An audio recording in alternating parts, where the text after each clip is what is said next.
Hello and welcome to this podcast series brought to you by Connect Health Tech.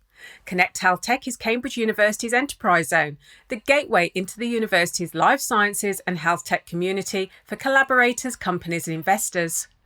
We work to join the dots between medicine and technology across the Cambridge ecosystem and beyond. By strengthening interdisciplinary bridges between academia, industry and healthcare, we facilitate real-world possibilities, transforming innovative ideas into tangible outcomes that benefit society.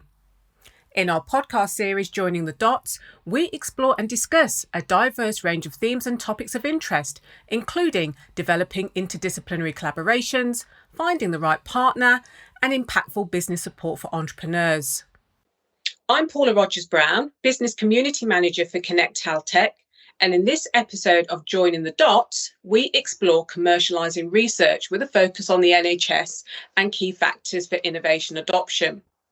Joining me today is Dr Louise Jopling, Commercial Director at the Eastern Academic Health Science Network, where she leads the commercial team to develop partnerships and support innovators to refine their business models and value propositions to ensure commercial sustainability. Louise holds a PhD in immunology from Imperial College London and has a background in drug discovery, development and commercialisation within academia, biotech and pharmaceutical organisations. Louise is a member of the British Society for Immunology and a mentor on a number of accelerator programmes. Thank you so much for joining me today. I am really looking forward to our conversation. So let's start with your career. How did you start your journey? Oh, I could take you all the way back to my school days when I wanted to be a vet. But Anyway, it was far too competitive. And anyway, my first degree was in zoology, so animal biology. And I was fascinated by parasites, of all things. And that then I was fascinated by how parasites could evade the immune system and live within their host. And so that then took me on my immunology journey. It all felt very complicated at the time. And then I think once I graduated from Aberdeen University, I then started putting that into practice.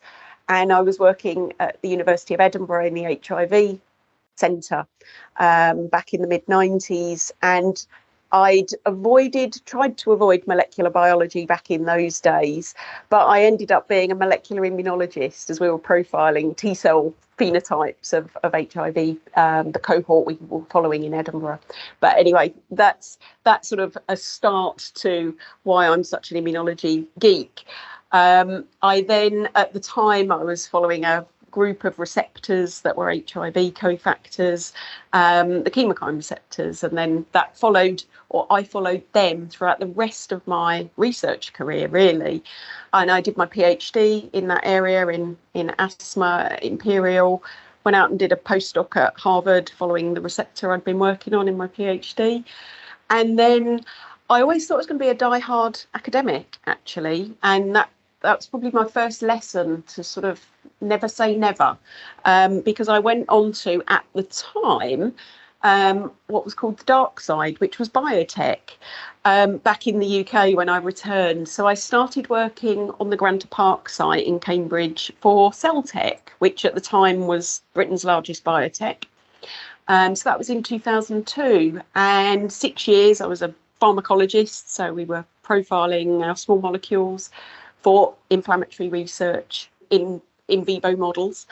And after that, so I was leading the psoriasis research strategy as well within UCB.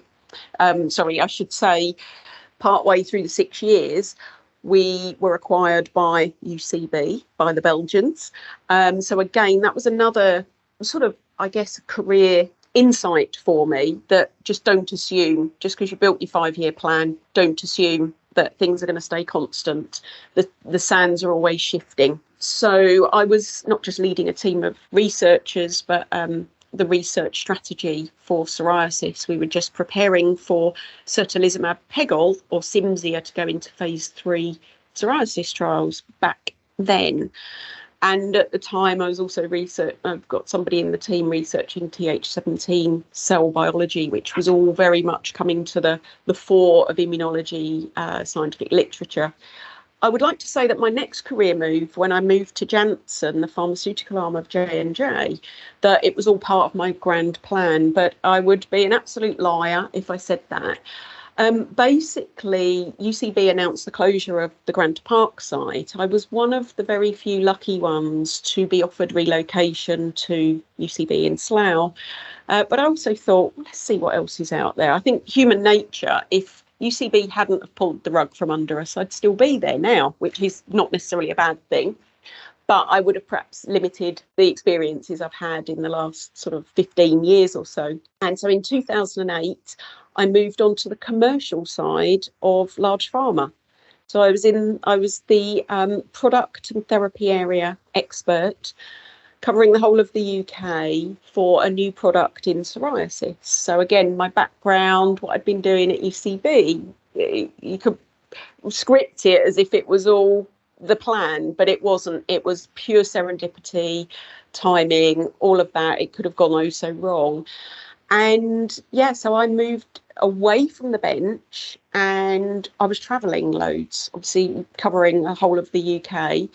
It was one of the most, informative roles I've ever had. We were communicating, so dermatologists that prescribed biologic therapies, so it was ustekinumab, or the product is Stelara, to help them understand the benefit risk profile of this drug compared to other biologic therapies for their moderate severe psoriasis patients. And now the product has gone on to be a blockbuster. It's got all sorts of line indications.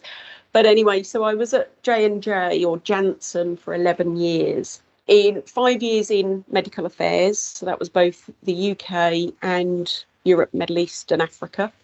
In the immunology therapy area, again, couldn't get away from immunology, and it couldn't get away from me.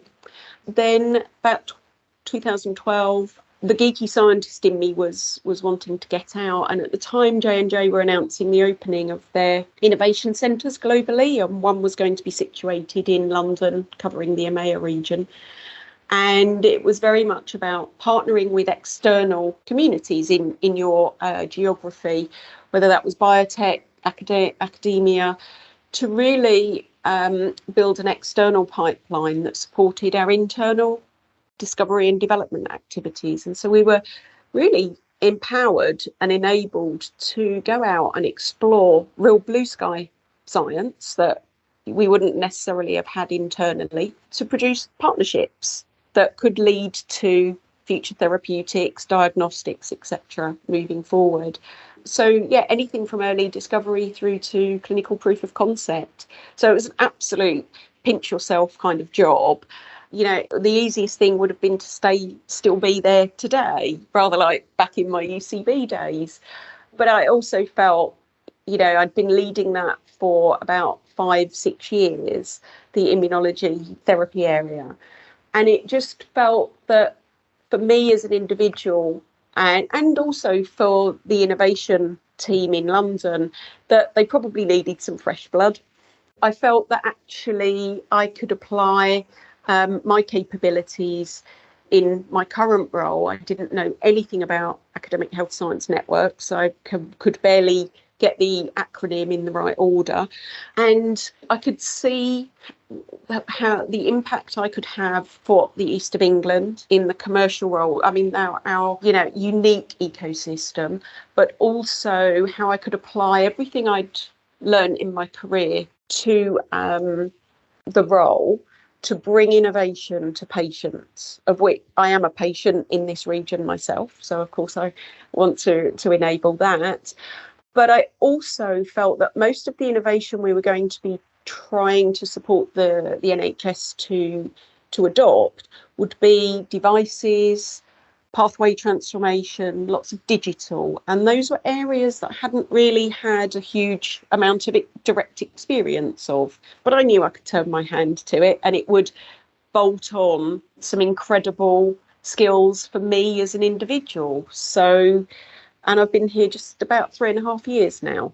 And just listening to you there, Lou, describe your journey, and that never say never, and being open to serendipity and whatever's around the corner, and I've talked about this in previous podcasts as well, it's never a linear journey, no matter how much of your 5-year grand plan you might have set out. It really is being an open book to those opportunities, but you're still bringing along with you, as you've said, you still brought along that immunology the whole way through your career journey to date. So nothing's been lost and nothing's been wasted, which is, I think, a fantastic testament. So that was brilliant to bring us right up to date to where you are at the Eastern Academic Health Science Network. So what does an average day look like now for you, Lou?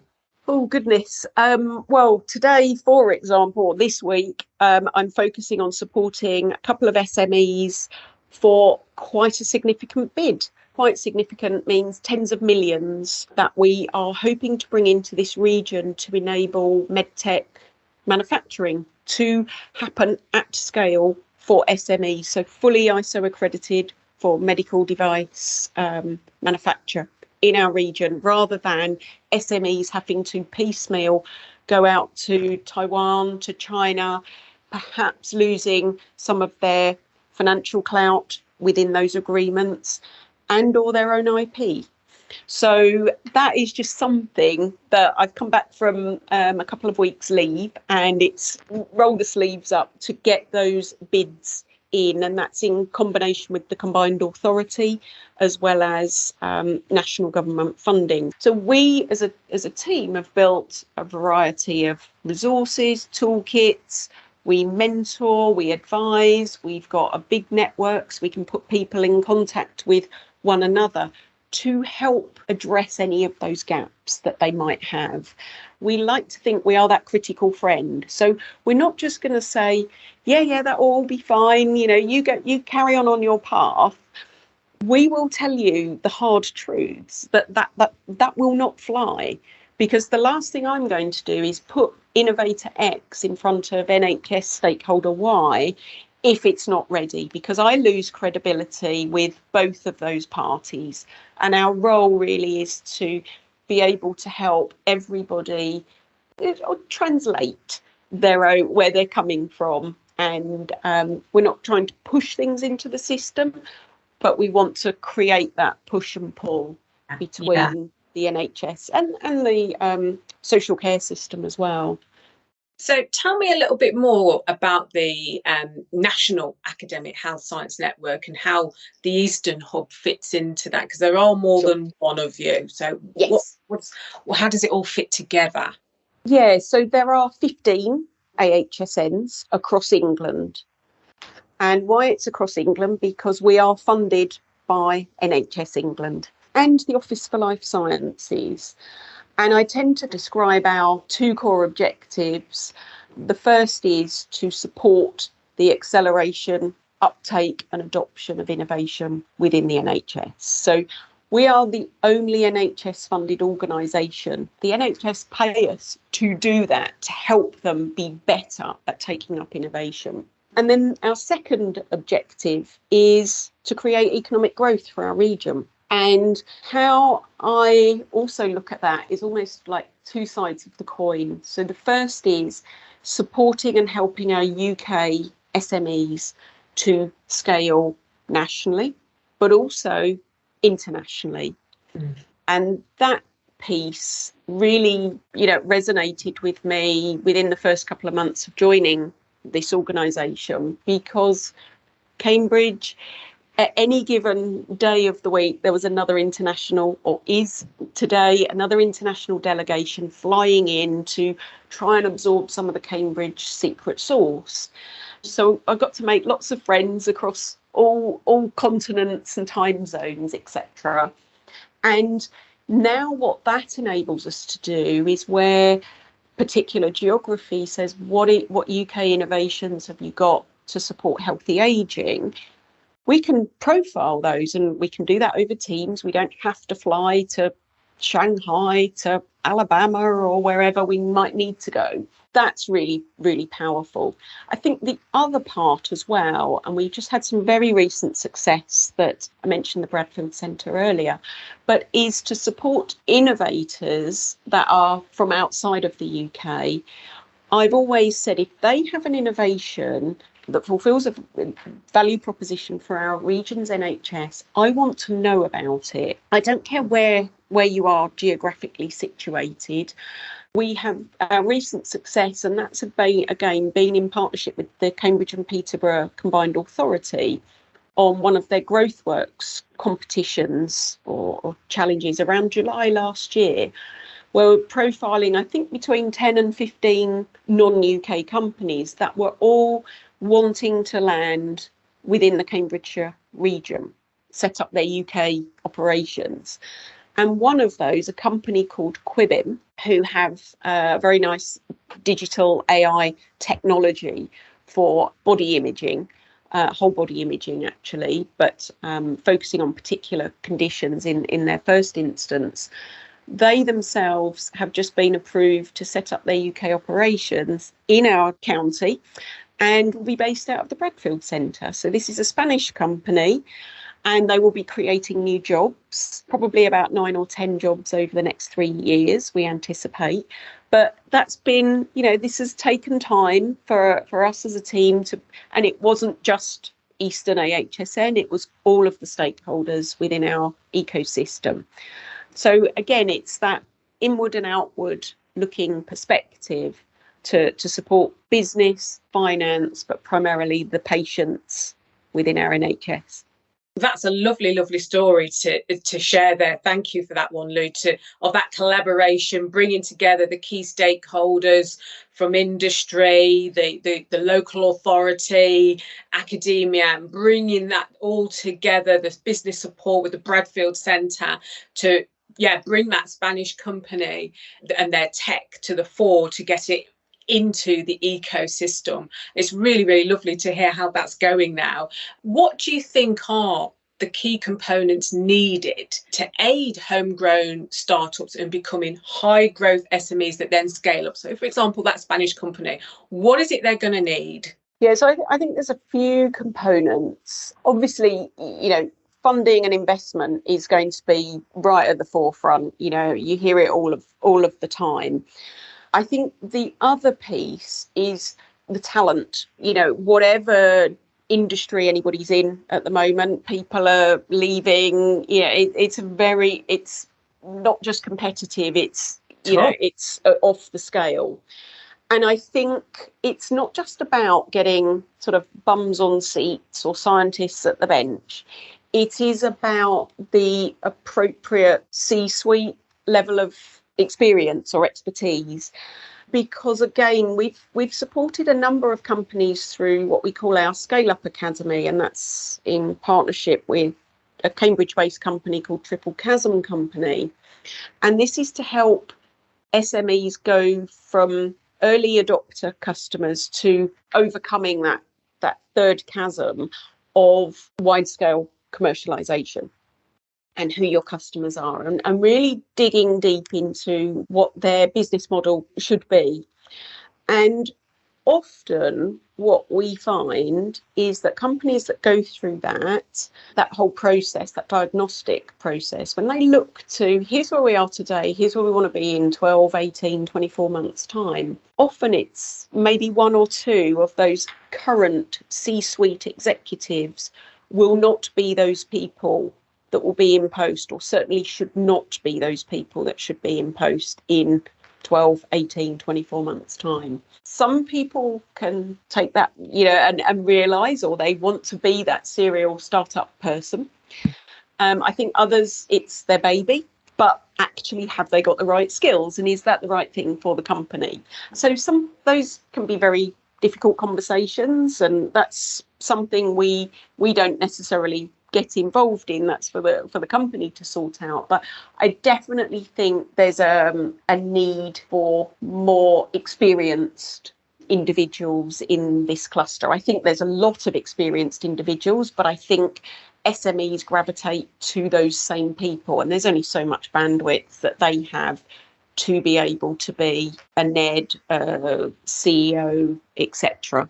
I think COVID itself showed how incredibly fragile supply chains were.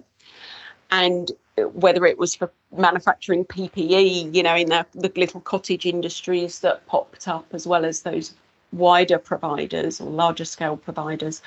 But I think now what we need to, as a country, and this region is a leader in, should be around manufacture or building those capabilities to have a much more end-to-end supply chain. Let's just expand a little on that, on what you see within the innovation landscape across East Anglia and, of course, the rest of the country. What are the sectors or technologies you think are going to be needed, in this post-pandemic era? Lou, as you said, manufacturing, end-to-end supply chain being necessary. Are there any others that you would put into that you think we're going to be needing going forward? Talent you've mentioned as well. Yeah, well, I think it's such an amazing playground, the East of England in particular, with respect to life sciences, the basic research, trailblazing research. I don't want to use the word basic because it isn't, but you know what I mean. Yeah. I think out towards the west of our county, so the Peterboroughs, etc., there are fantastic manufacturing opportunities. I think we need to make more of those.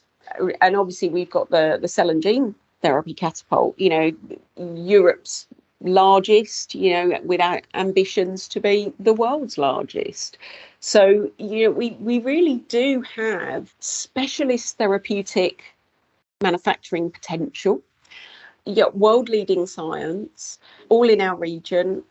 And then, bioinformatics, data, whether that is interrogating your clinical samples for signatures of therapeutic response or not, the integration of data and healthcare.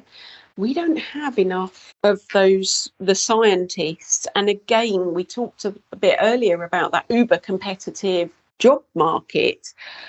How competitive can we be when salaries and salary expectations are high and higher than perhaps the salaries, the funding that is available, without then perpetuating a sort of a brain drain? How can we attract that talent?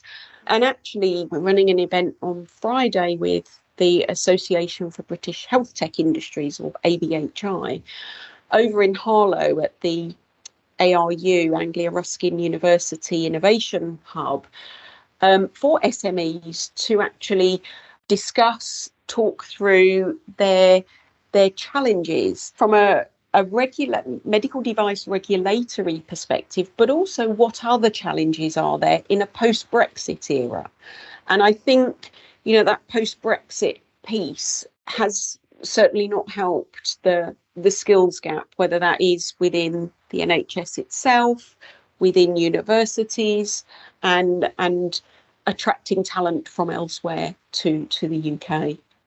Yes, it seems to be a very problematic area in recruiting and retaining talent at the moment across the UK, a variety of jobs. But the new jobs that you've talked about there, the bioinformaticians, computational analysis, roles that we did not see, heard of 10, 15, 20 years ago.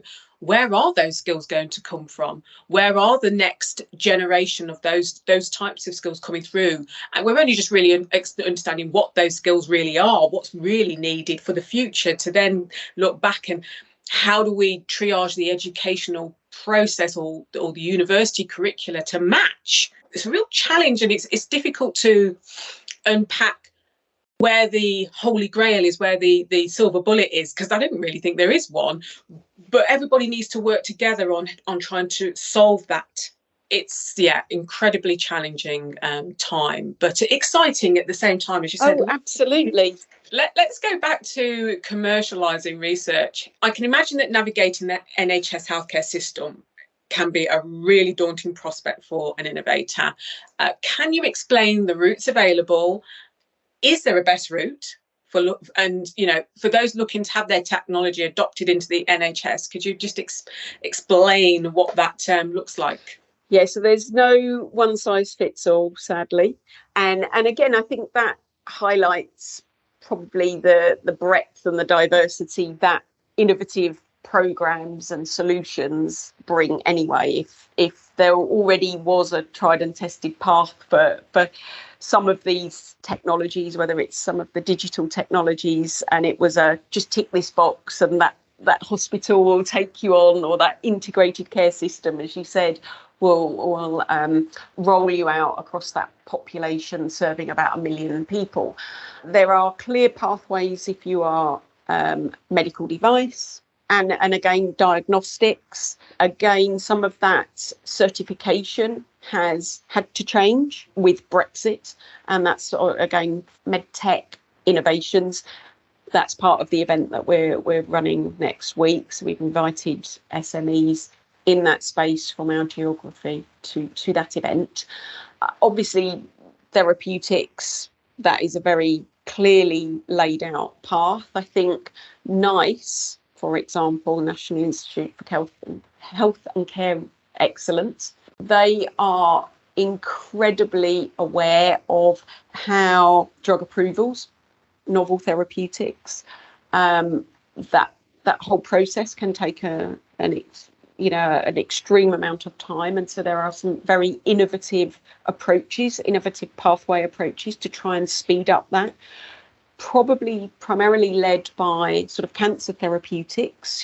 Could there be a streamlined path so it no longer takes 12 months, it perhaps takes 3 months to get that approval through.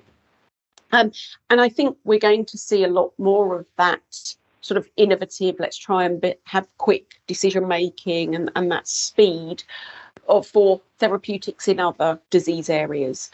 And I think that will, support our UK competitiveness. But I think it also, the last thing anybody wants is therapeutics made in, or, healthcare solutions made in this country, and then there isn't equitable access to those. And, the term postcode lottery, gets sort of bandied about. And there were significant health inequalities across the UK before COVID. COVID has amplified those in those extreme areas, but also everywhere else. And, talking to leaders within the NHS, health inequalities is probably it was stated to me a couple of months ago that will remain the NHS's number one priority, to address those health inequalities, and it will remain so probably for the foreseeable future, probably for my career anyway. That's great, thank you. So can you expand upon what key areas a researcher or innovator needs to consider when they're developing a value proposition for the NHS? Sure, and what I'll do is I'll make a quick plug, and I know it's gone out across the Connect Health Tech portal, but just as a reminder for people, so we have a number of toolkits on our website, and one is about developing your value proposition. There's some really great sort of starter for 10, what you need to think about, and there's also some very nice links, there's some templates, there is another toolkit around how you go about clinical research, and what you might need to consider and who you might want to contact. And there's also about building your business case. Now, that would be when you've got your value proposition and you're now working perhaps with a hospital or some form of healthcare provider. But I think ultimately is the first question you need to ask yourself is, and be honest, be brutally honest with yourself. Does this innovation truly meet an unmet need, or am I just kidding myself that it is meeting a need because somebody mentioned it a few months ago? And the reason why I've mentioned pull and push earlier, because you can be the loudest innovator that is shouting to your local hospital, your local GP practice, you have to take my technology. But I tell you what, if they do not see the value for their practice, for time saving, for efficiencies, and ultimately for their patient benefit, you haven't got the pull. And I think the other piece that I would strongly encourage innovators, speak to patients, patient voices. They may be the patients with the condition you hope to address. It may be a group of, and there are national groups of, innovation savvy individuals that want to understand and help you work through your technology, all the glitches, the warts and all. And I think that patient co-creation, so you can get the clinical insight. I think it's also, it comes back to that honesty about your value proposition, or, you know, the true unmet need. But it's also, be honest about the competition. Don't try and bury your head in the sand or omit to talking about the competitors, because actually that can help you stand out from them by really being honest and developing your own USP. The last thing I want to do is to be putting an innovation in front of a system lead that might, you know, is interested, but we've only got half the story about the competition, because invariably, yeah, as you say, they'll have seen company X or Y and say, well, how are you different? And yeah, we as a team will do our diligence around the competition. And if an innovator's not truly honest with us, then that's a difficult one for us as well. If it's a genuine lack of education or understanding about it, that's one thing, we can address that. If it's just downright dishonesty, then that's not great either. Yeah, absolutely. And I've heard the term that those with tech trying to get adopted, that they should speak NHS in their strategy planning. What does it mean, Lou, to speak NHS, and how is that beneficial to those looking to pitch into healthcare system stakeholders? I think part of that could be helped and addressed by your clinical champion or champions. They would certainly help with that. I think it's more about what I would encourage innovators to do, if they've never engaged with the NHS but think they might like to, is truly understand what the priorities are. So there was the NHS long-term plan, which was published in early 2019 and set out the vision for the next 10 years. That has obviously, I think the digital element of that, let's say, has been accelerated by the pandemic. That's probably about the only good thing that has come out of the pandemic. Just have an understanding of what those priorities were. I think the other piece that is being focused on is something called Core 20 plus 5. And it is very much trying to address key disease areas such as cardiovascular disease, for example. It's not the only one. So it's 5 disease areas, and it's about the 20% of the population that have the most severe of that, and helping to address those diseases as well as the health inequalities. So I think all of the time the system, and with the rollout or the fact that integrated care systems will come into force from the 1st of July this year, that they themselves are bedding in and working. Even across our region, they're at different stages of maturity. You know, we're sort of towards the end of May now. And it is very much about joining up those local authorities, the primary care, the community, the acute care, and all of those system stakeholders to help prevent, detect disease early, and then treat appropriately, appropriate referrals and treatment pathways.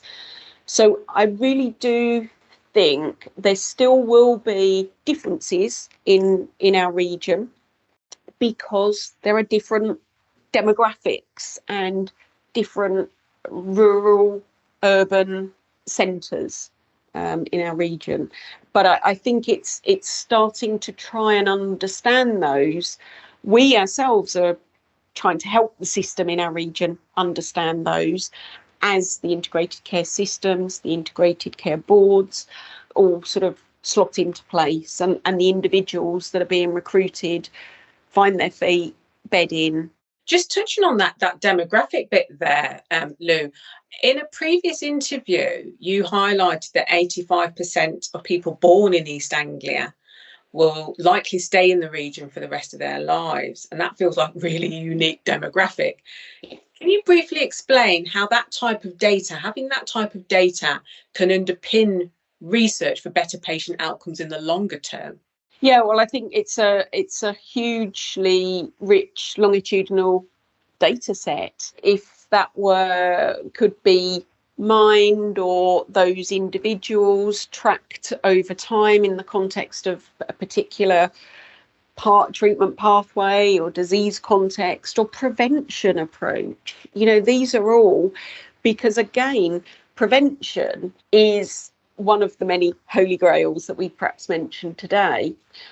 But, having worked in companies before where we're looking at either early interception of disease and things like that, it does come down to how does this become financially viable for a company? You've got such a long lead time to show that you have prevented X long-term condition. But if we can get that piece right, and individuals empowered and taking ownership for their own health, and again, many of us might do that to an extent with our Fitbits, right? I got up and walked this hour, I need to go and do something.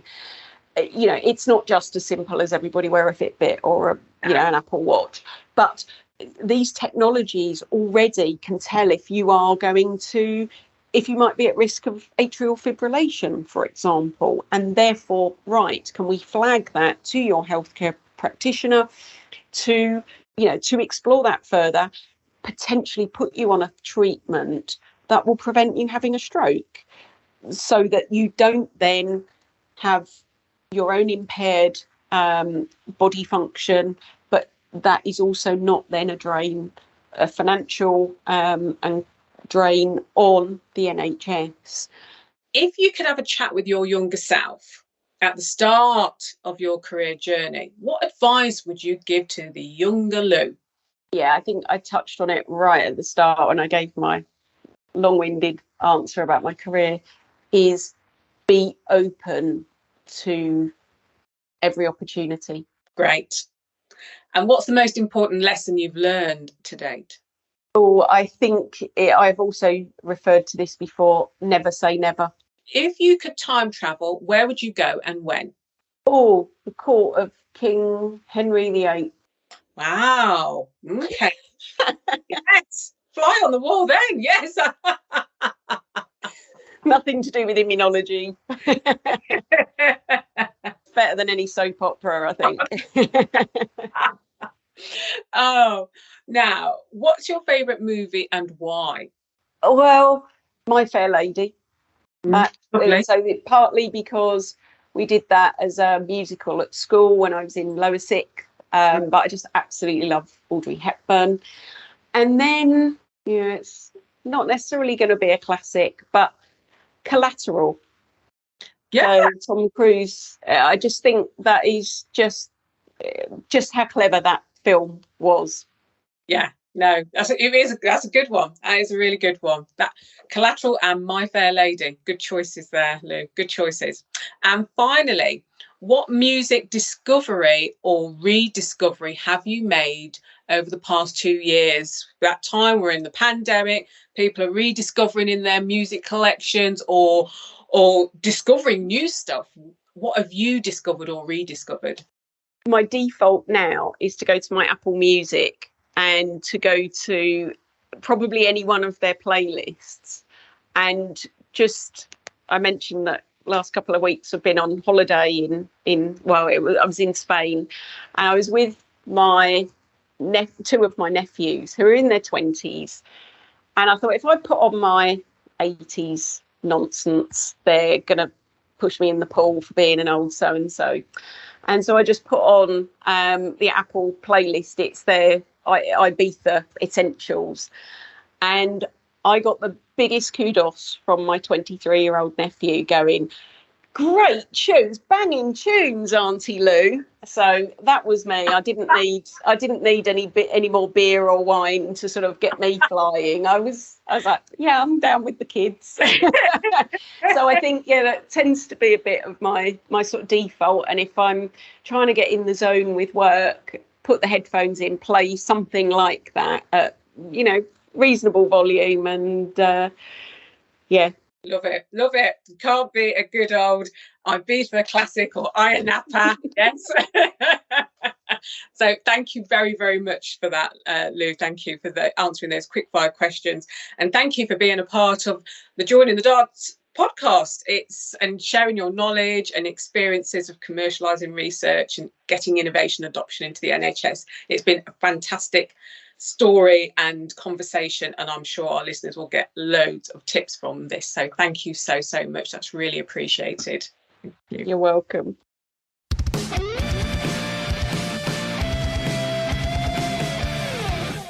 To find out more about Connect Health Tech and join our conversations online, go to our website at connect.cam.ac.uk/healthtech.